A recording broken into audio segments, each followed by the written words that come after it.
Okay, so I woke up this morning and it was just raining cats and dogs out. Forecast raining all day today, all day tomorrow. Probably be nice for the weekend and rain again. Last year, the summer started off super nice, and once it started raining, it never stopped raining all summer. Hopefully that's not the case this year, but it's raining like crazy out now. So, what better of a time than to start rebuilding the old wild thing? So I got this for free just from a stranger, Facebook Marketplace. You know the score. Piston right this front corner, piston scored, and cylinder as well. So saw non-running. He said it was running when I got it for free, but it was blowing up. So here's the cylinder. I'm gonna tell you what I'm gonna do to it. I never did any research really, or this is completely off the cuff. So if anything I say or do, and you're like, no, don't do that. That's the worst thing you can do. It's too late, because when you see this video, it's already going to be done. So this is just an ultra cheapest you can get on Amazon Chinese piston and cylinder set. Here's the OEM one that's wrecked. So just looking here, it looks like the exhaust port's smaller. And like this surface is kind of rough, so I'm just the biggest thing I'm gonna do is I'm probably gonna take a piece of emery cloth and glass and just lap all the sealing surfaces just to smooth out the casting for a good seal.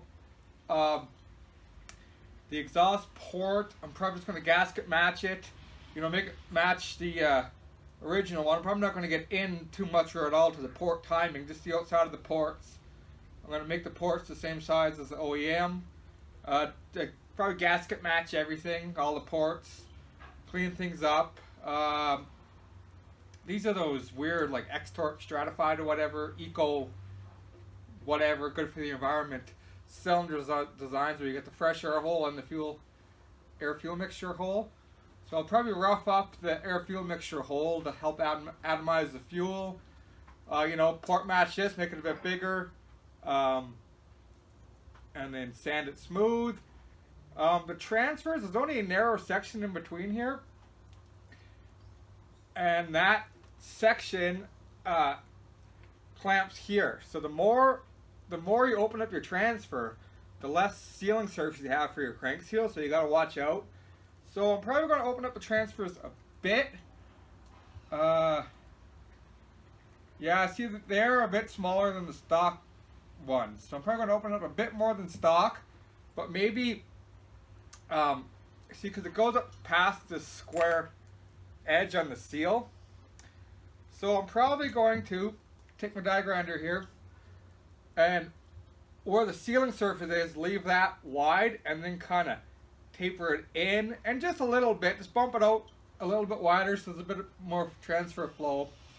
And I'm not really going to do much of anything besides just clean things up, open things up a little bit, and just massage it a bit. No degree wheel, nothing crazy. It's a free wild thing with a cheap Chinese cylinder. So that's that. The piston, I see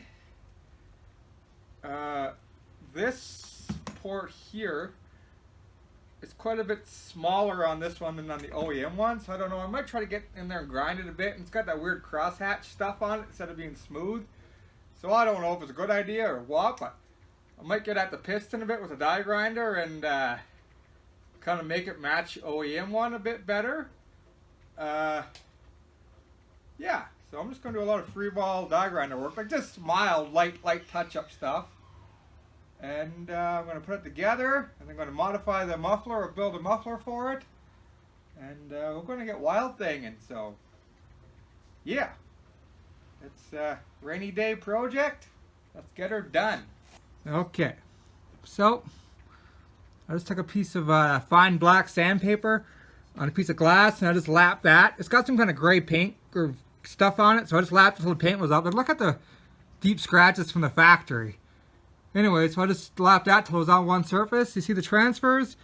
I just hogged a whole bunch out there. Not on the very way in, just there. I just hogged it out and sanded it, and it kind of ramps in there because I want it to have my sealing surface remaining. So it just kind of goes in and just kind of bulbs out bigger there on each side. I don't know if that's going to really do anything, but there. So I just hogged out a bunch of the transfer, lap that, the exhaust. I just put the gasket on, and this gasket matched it. Didn't change the geometry of the port timing on the inside. Just gasket matched it and smoothed it out with the sandpaper. That doesn't really do anything, but just, you know, I did that. Then on this side, I made this just slightly bigger, not even enough to note. Maybe I took maybe a slight sliver off the bottom, pretty much nothing. And then I just left it rough to atomize the fuel. And that's, yeah, I think that's all I did there. And I washed it out with soap and water. And then it's got those plastic inserts that slide in, and there's the cylinder. So I did barely anything with the piston, but it had like that checker rough stuff there in the casting, so I just ground that off. And I ground this out a bit bigger on the bottom side. It's still, I think, a bit smaller than the factory. I just didn't want to mess with it too much. But yeah, so I just hogged this out a bit, smoothed off the rough casting, and opened this up a bit to try and match the factory one a little bit more. So that's it. Let's put her together. Whoa! Where did half the junk go that was on my desk? And why is there this big black case here? What? Poulan Wild thing? Oh my goodness!